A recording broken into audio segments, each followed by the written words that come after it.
Next, we head up to Anchorage, Alaska, for the sentencing of Seth Lookhart.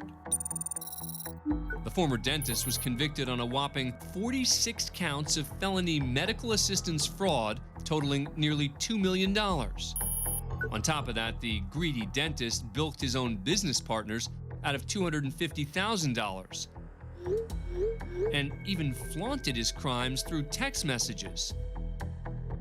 But perhaps most disturbing of all was how Lookhart recklessly put the lives of his very own patients in danger. That's Lookhart extracting a tooth from a sedated patient while riding a hoverboard. Stunts like this convinced authorities that Lookhart was a menace to his patients.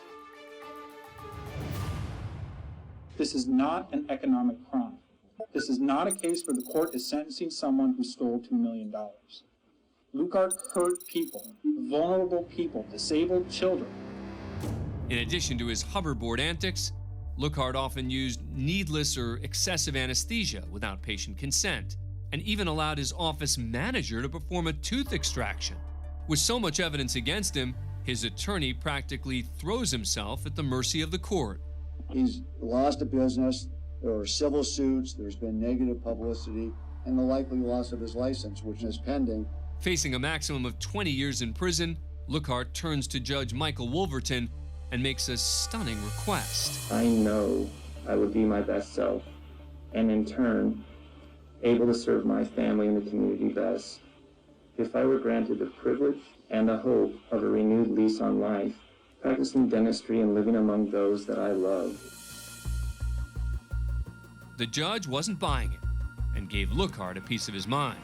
You darn near killed some people, and not just once and not just twice.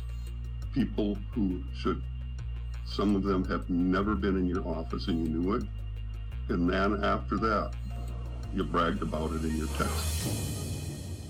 Before sentencing, the judge reads a statement from the patient who received the hoverboard extraction. I think what you did was so outrageous, narcissistic, and crazy.